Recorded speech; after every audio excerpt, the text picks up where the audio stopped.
Boa noite, querida Igreja Batista de Cachoeirinha.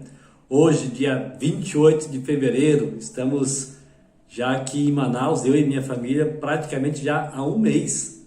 Exatamente ontem, dia 27 de fevereiro, completamos um mês de chegada aqui em Manaus e já tem sido um tempo muito bom, apesar de toda essa questão da pandemia que tem nos limitado bastante.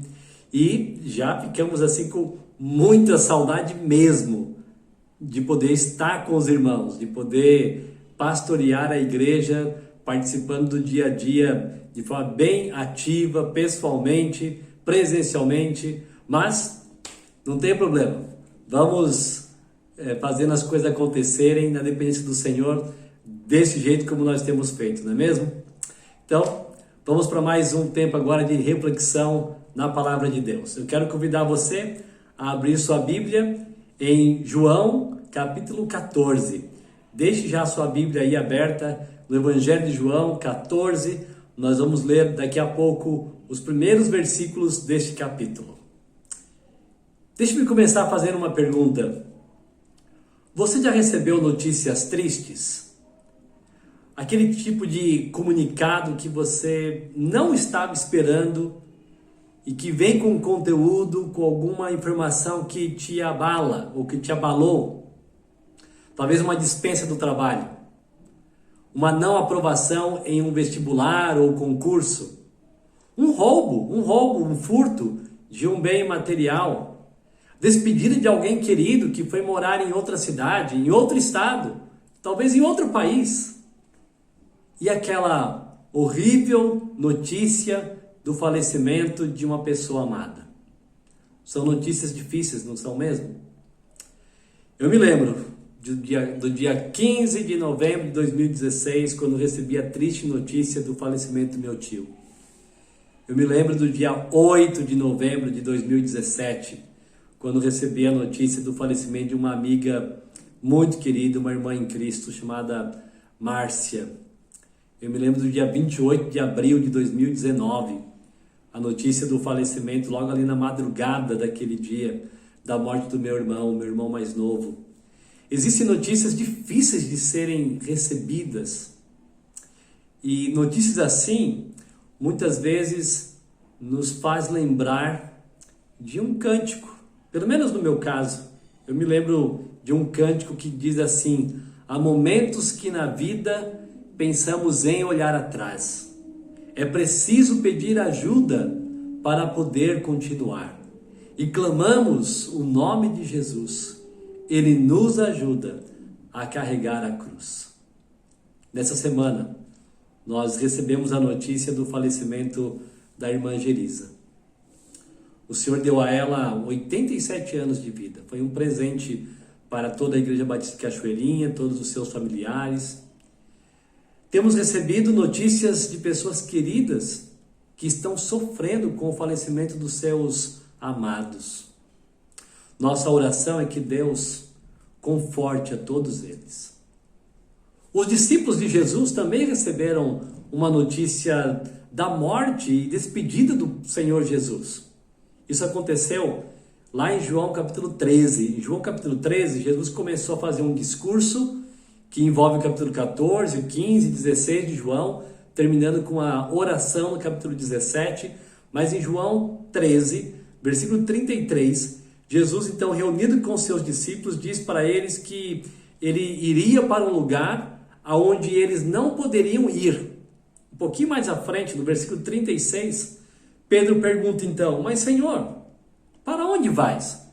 Jesus respondeu: para onde eu vou, vocês não podem me seguir agora, mas me seguirão mais tarde. Após o recebimento daquela notícia, eles ficaram abalados emocionalmente. Eles ficaram com seus corações atribulados. Mas Jesus apresentou a eles a solução para corações atribulados. E eu quero então ler agora João 14, 1 a 6, justamente debaixo desse título: Solução para corações atribulados.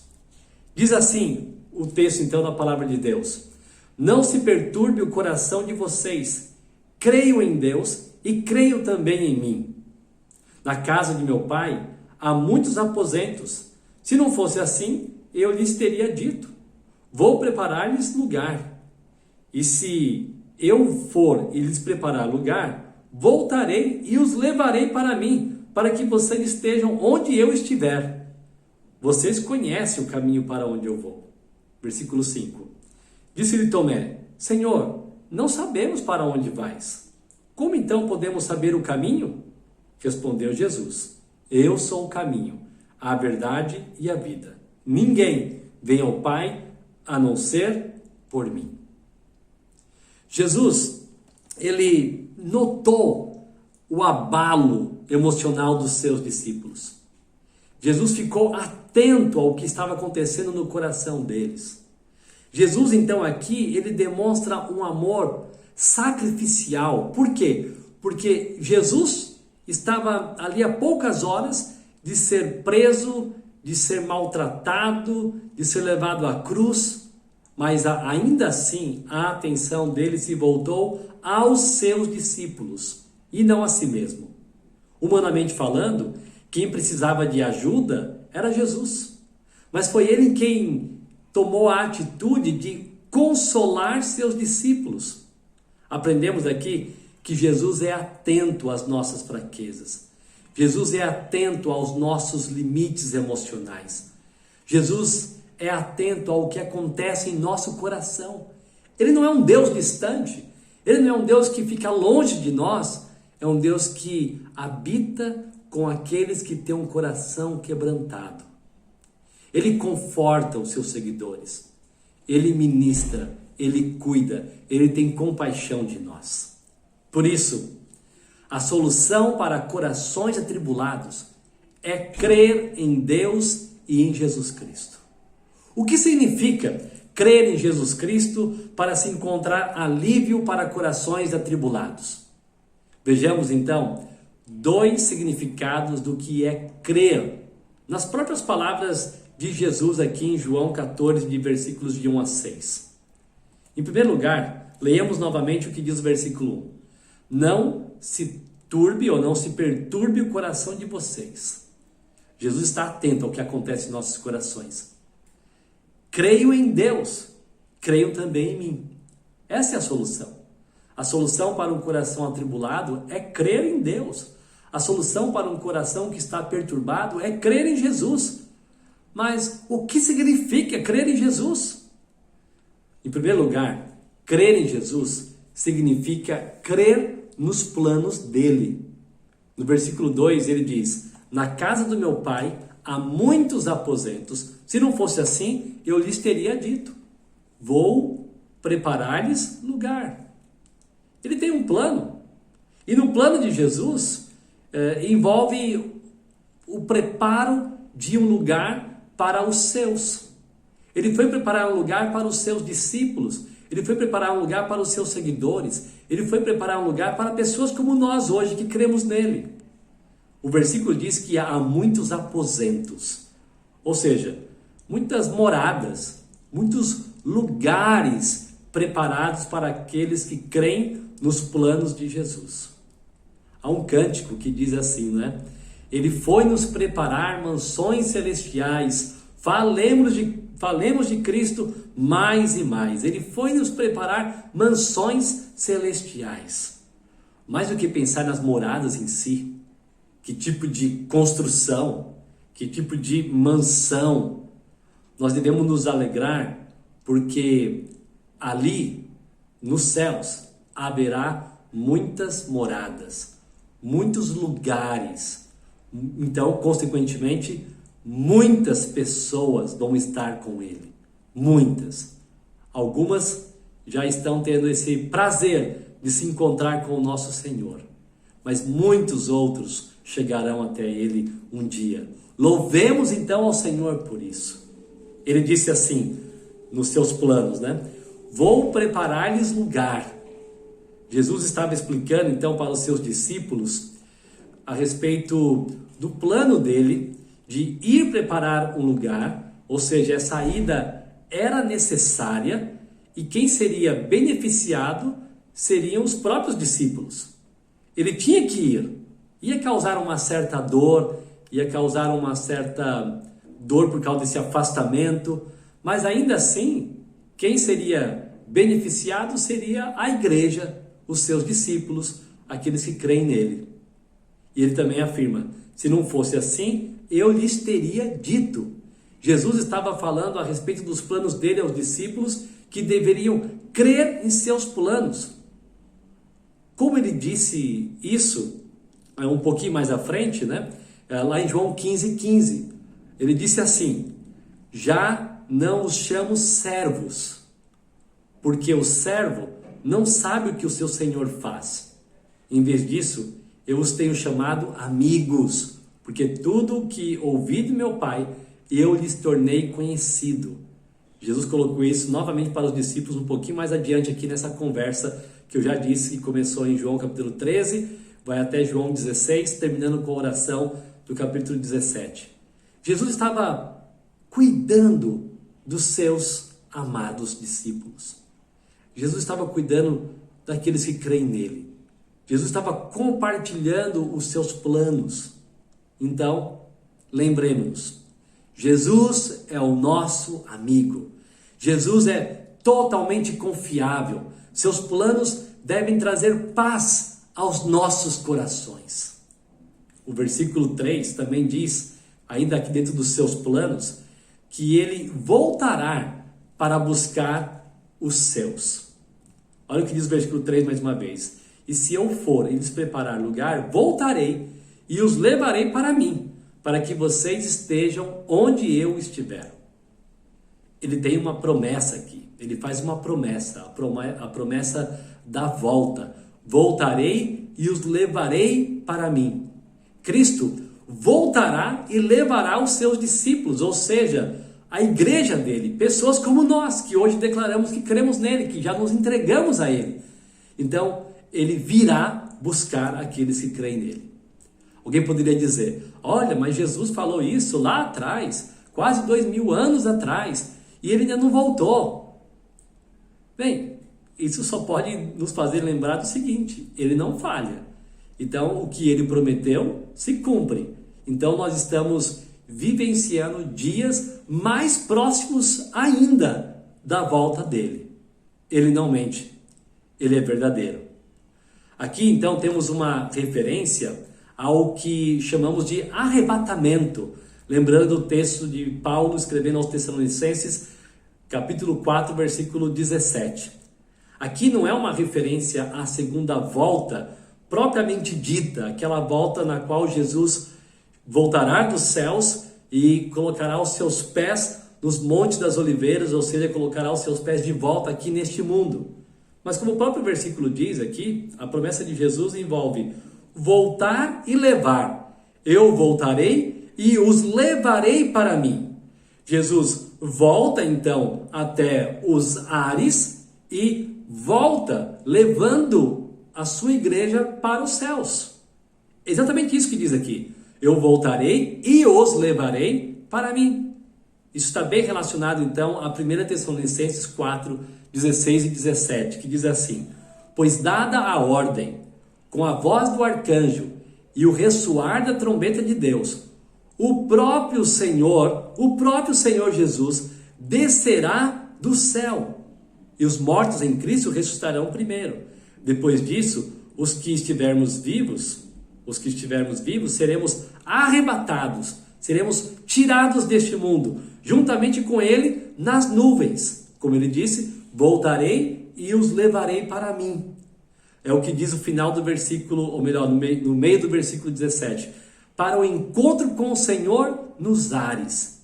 E assim estaremos com o Senhor para sempre. Aqui temos a promessa da volta. Mas também temos a promessa da comunhão sem fim. Olha o que Jesus disse: para que vocês estejam onde eu estiver. É o que ele está colocando aqui em João 14. Para que onde eu esteja, vocês estejam. E é exatamente o que nós vemos também no versículo 17 de 1 Tessalonicenses 4. O final, né? E assim estaremos com o Senhor para sempre. Nos planos de Jesus, que ele está aqui apresentando aos seus discípulos em João 14, nós encontramos a promessa da volta e a promessa da comunhão. Esse assunto também foi lembrado pelo Senhor Jesus na oração dele, a chamada oração sacerdotal lá de João 17. Lá em João 17, quando ele está orando então ao Pai, ele diz: quero que os que me deste estejam comigo onde eu estou e vejam a minha glória, a glória que me deste porque me amaste antes da criação do mundo. Jesus estava orando pela comunhão com os seus discípulos. As dificuldades dessa vida devem nos fazer sentir falta desse encontro com o Senhor Jesus. As dificuldades desse mundo devem nos fazer sentir falta daquilo que ainda nós não experimentamos ainda, da comunhão perfeita com o nosso Salvador. As dificuldades dessa vida devem nos fazer desejar os céus, devem nos fazer desejar o encontro com o Senhor Jesus. As dores dessa vida devem nos fazer nos desmamar das coisas deste mundo e desejarmos mais e mais o Senhor Jesus. Por que passamos por dificuldades? Por que recebemos notícias tão difíceis? Para nós não gostarmos muito deste mundo, para nosso amor não ficar aqui nas coisas deste mundo, para nós desejarmos mais aquilo que é preparado pelo nosso Senhor Jesus. A solução para os corações atribulados é crer em Deus e em Jesus Cristo. O que significa crer em Jesus Cristo para se encontrar alívio para corações atribulados? Crer em Jesus significa crer nos planos dele.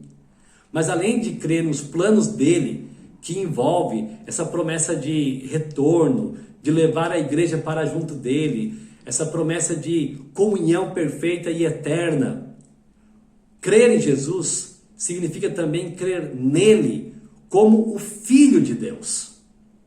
Versículos de 4 a 6, aqui em João 14. Olha o que diz o versículo 2. Na casa do meu Pai, olha que interessante, ele afirmou ser então o Filho de Deus. Ele disse, na casa do meu Pai. É impossível então que Jesus estivesse falando de algo que não fosse verdadeiro. Alguns tentam dizer que Jesus, ele é um grande profeta, ou foi um grande profeta, ele foi um homem sábio, ele foi um mártir e coisas parecidas, mas não tem sentido nenhum falar que ele foi profeta ou sábio sem reconhecê-lo como Senhor, sem reconhecê-lo como Filho de Deus, sem reconhecê-lo como um ser divino, porque ele seria um lunático, como disse C.S. Lewis, ou um mentiroso, se ele estivesse falando que era o Salvador, que na casa do pai dele então tinha vários aposentos, e isso não fosse verdade. Não tem como chamá-lo de um homem sábio, de um grande profeta, se nós não considerarmos cada uma das suas palavras como verdade. Ele é verdadeiro em todas as suas palavras. Ele é verdadeiro em tudo aquilo que ele disse. Então, quando ele fala na casa do meu pai, ele está dizendo, eu sou o Filho de Deus. E eu tenho uma promessa para vocês, que eu vou cumprir. Eu vou voltar, vou levar vocês para próximo de mim, nós vamos ter comunhão para sempre. Não dá para separar as coisas. Ah, Jesus é um grande mestre, mas ele não é Filho de Deus. Não tem como separar isso. Ele seria pelo menos então um lunático por falar sobre a casa de um pai sem ser verdade. Poderia até ser um mentiroso, um enganador, mas não é o caso. Ele falou a verdade, ele é o Filho de Deus. Olha o que diz João, capítulo 20, versículo 30 e 31. Jesus realizou na presença dos seus discípulos muitos outros sinais miraculosos que não estão registrados nesse livro. Mas estes foram escritos para que vocês creiam que Jesus é o Cristo, o Filho de Deus, e crendo tenham vida em seu nome. Tudo que João organizou de eventos aqui, de discursos de Jesus no seu evangelho, no evangelho de João, tem como propósito claro, direto, objetivo, de mostrar que Jesus é o Filho de Deus e levar pessoas a crer nele como o Filho de Deus, para que sejam salvas. Então, João 14 faz parte desses argumentos, então, registrados por João, o apóstolo. Ele está mostrando Jesus conversando com seus discípulos, dizendo que ele estava se despedindo deles, dizendo: olha, eu sou o Filho de Deus, vocês devem crer em mim.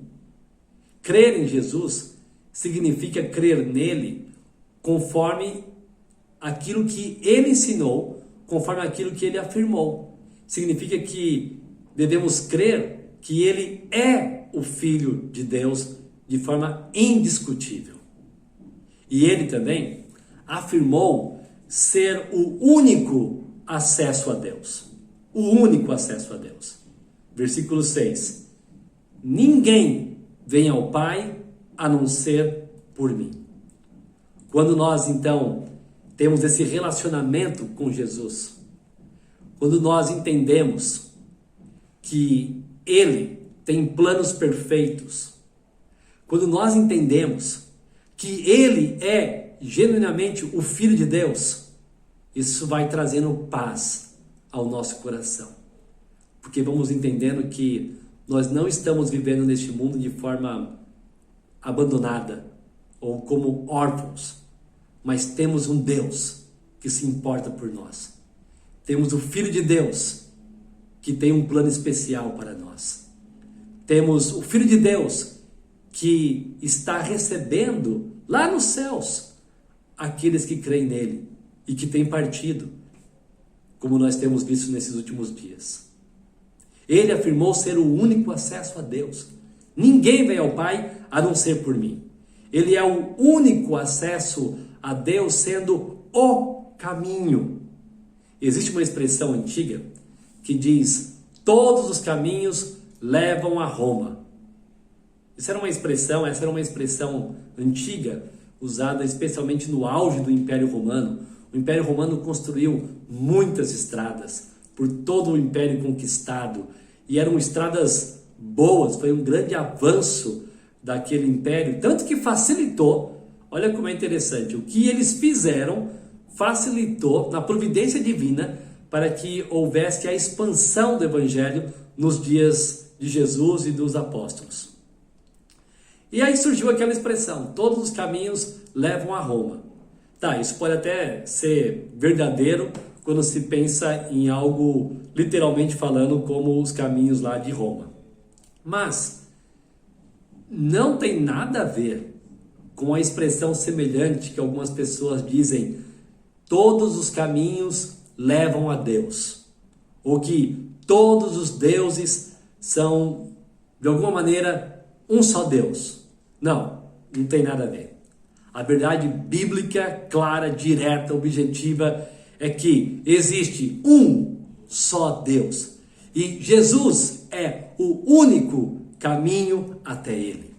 Jesus é o único Salvador de todos os homens perdidos, de todos os pecadores. Não há outro meio de salvação. Ele é o único. Exatamente verdade confirmada em Atos 4:12, que diz assim: não há salvação em nenhum outro, pois debaixo do céu não há nenhum outro nome dado aos homens pelo qual devamos ser salvos.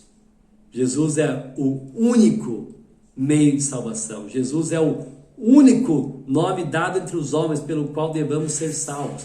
Não existe mais de um. Ele é o caminho. Ele é o caminho. Então, sigamos por esse caminho em segurança. Mesmo que nesse caminho enfrentemos algumas dificuldades, ainda assim estamos no único caminho que devemos seguir. O livro O Peregrino, a viagem do cristão à cidade celestial, de John Bunyan, dos anos 1678, ilustra muito bem essa caminhada. O peregrino, chamado no livro de O Cristão, ele enfrentou vários obstáculos. você não leu ainda, vale a pena ler. Leia O Peregrino. Ali tem uma série de analogias com lugares, pessoas. E ele teve que enfrentar, por exemplo, o gigante desespero. Ele também teve que passar pelo castelo das dúvidas e assim por diante. De forma semelhante, nós, cristãos dos dias de hoje, estamos também em uma jornada. Em uma jornada que nós teremos que enfrentar muitos percalços, mas com os olhos fitos em nosso Senhor, chegaremos à cidade celestial. Então, como peregrinos, que continuemos nossa jornada, crendo em Deus, crendo em Jesus, crendo nos seus planos, crendo que Ele é o Senhor Salvador, Ele é o Filho de Deus. Ele também é o único acesso a Deus, sendo a verdade, a única verdade. Da mesma forma, Jesus não é uma das verdades, como Ele também não é um dos caminhos. Ele é a única verdade. É difícil para a mente pós-moderna aceitar que só Jesus é a verdade. É difícil para as pessoas dos dias de hoje aceitarem, ainda mais na área da religião, nas questões de religião, aceitarem que existem verdades absolutas, que existe uma verdade que podemos chamar de verdade absoluta. É difícil para muita gente entender isso. Mas o fato é, Jesus é a verdade. E é dele que nós precisamos. É dos seus ensinamentos que precisamos para sermos transformados.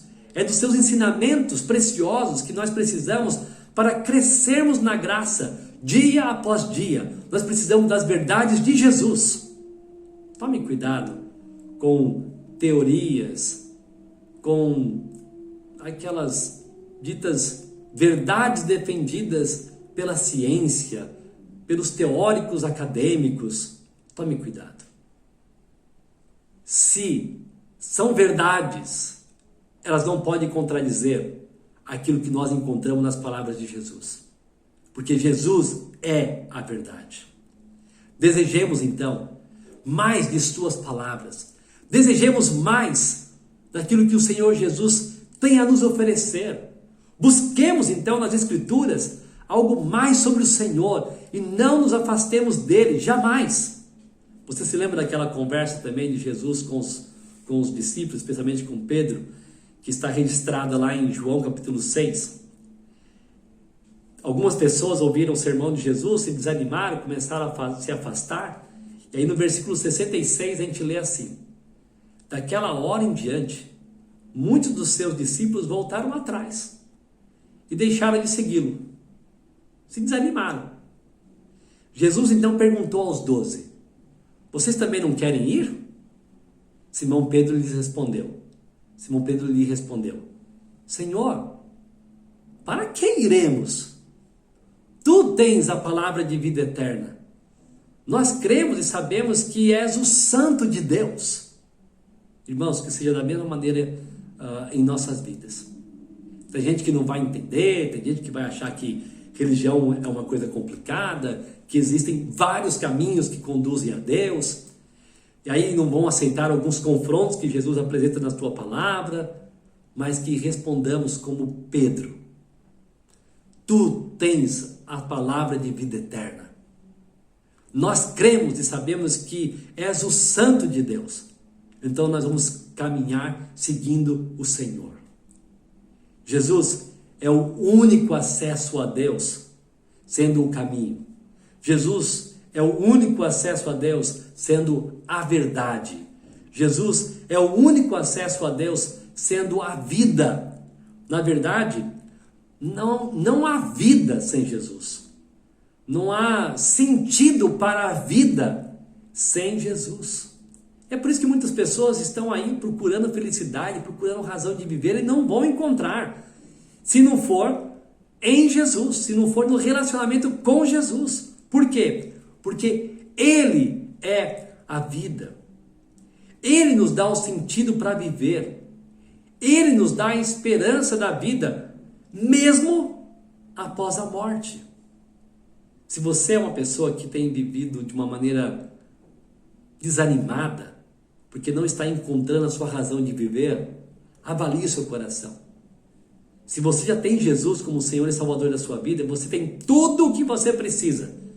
Você tem como propósito de vida amar o seu Senhor, expressar gratidão a Ele, expressar seu contentamento e satisfação de forma tão entusiasmada para fazer com que mais pessoas também se aproximem de Jesus.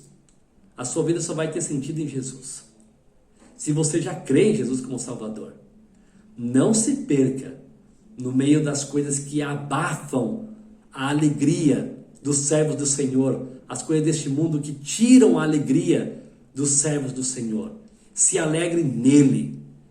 Busque satisfação no seu Senhor e seu Salvador. Jesus disse assim em João 10:10: Eu vim para que tenham vida e a tenham plenamente. Eu vim para que tenham vida e vida em abundância. Em outras palavras, eu vim para que vocês possam ter verdadeira vida com sentido, com propósito. Você não tem como encontrar propósito se não for no relacionamento de Jesus. Jesus também disse no momento de funeral, no momento de despedida de pessoas queridas, especialmente de um grande amigo dele, chamado Lázaro. A Bíblia chama Lázaro de amigo de Jesus, de uma pessoa que ele amava. Lázaro faleceu e Jesus estava consolando aquelas pessoas, as irmãs de Lázaro, Marta e Maria e outros, dizendo: eu sou a ressurreição e a vida. Aquele que crê em mim, ainda que morra, viverá. Perceba mais uma vez a verdade que nós estamos trabalhando aqui. Qual é a solução para um coração atribulado? Qual é a solução para um coração perturbado? A solução é crer em Jesus. Porque quem crê em Jesus, mesmo no caso de morte, ainda pode encontrar alegria. Ainda pode se alegrar na esperança de saber que Jesus tem seus planos perfeitos. De saber que Jesus é o Filho de Deus e tão poderoso que já venceu a morte com a sua ressurreição e ressuscitará todos os que creem nele. É por isso que ele diz: aquele que crê em mim, ainda que morra, viverá. Por isso, nossos corações encontram alívio nele, em Cristo. Você tem certeza de vida eterna? Você tem convicção de que morrendo, você estará com o seu Salvador? Essa é a esperança que podemos ter quando cremos em Jesus como Filho de Deus, como o nosso Salvador. A solução para corações atribulados é crer em Deus e em Jesus Cristo. O que significa crer em Jesus Cristo para se encontrar alívio para corações atribulados? Nós vimos que existem dois significados aqui em João 14, versículos de 1 a 6, nas próprias palavras de Jesus. Primeiro, que crer significa crer em Jesus e em seus planos, que são perfeitos e que irão se cumprir. Inclusive a respeito do ir preparar lugar, inclusive a respeito da sua promessa de volta e de nos levar para junto de si. Envolve a promessa de voltar para nos dar a comunhão por toda a eternidade. Crer em Jesus significa também crer nele como o Filho de Deus. Mesmo então, com dores que surgem em nossas vidas por causa das notícias que recebemos desse mundo, podemos usufruir de genuíno alívio, crendo em Deus, crendo em Jesus Cristo. Mesmo com as despedidas de nossos entes queridos, podemos usufruir de um coração confiante nos planos de Deus para cada um de nós. Inclusive para a Igreja Batista de Cachoeirinha. Inclusive para você, meu irmão, que perdeu algum amigo nesses últimos dias. Inclusive para você, minha irmã, que perdeu alguma pessoa querida da sua família. Inclusive para você, meus irmãos, que tem tido que lidar com as despedidas de entes queridos. Mas o que vai trazer alívio ao nosso coração? O que vai aliviar essa perturbação? A nossa crença em Deus e no nosso Senhor Jesus. Um dia estaremos juntos com aqueles que já partiram, porque eles também criam em Jesus como o seu Salvador. Vamos orar. Pai, ao Senhor seja sempre toda a honra e toda a glória. Obrigado, porque é por meio de Jesus que nós podemos orar, e é por meio de Jesus que nós temos as convicções que resolvem as dores de nossos corações. É por meio de Jesus que nós resolvemos aquilo que nos aperta tão seriamente emocionalmente, porque nós temos um Senhor que se importa conosco. Um dia estaremos com o nosso Salvador, porque os planos dele não falham. E também, ó Pai, sabemos que ele é o nosso Senhor, ele é o Filho de Deus, ele é o nosso Salvador. E por isso, então, sabemos que podemos lidar com as dificuldades desse mundo com um coração, com bom ânimo, porque Cristo venceu as dificuldades desse mundo. Nós cremos nele, o nosso Salvador.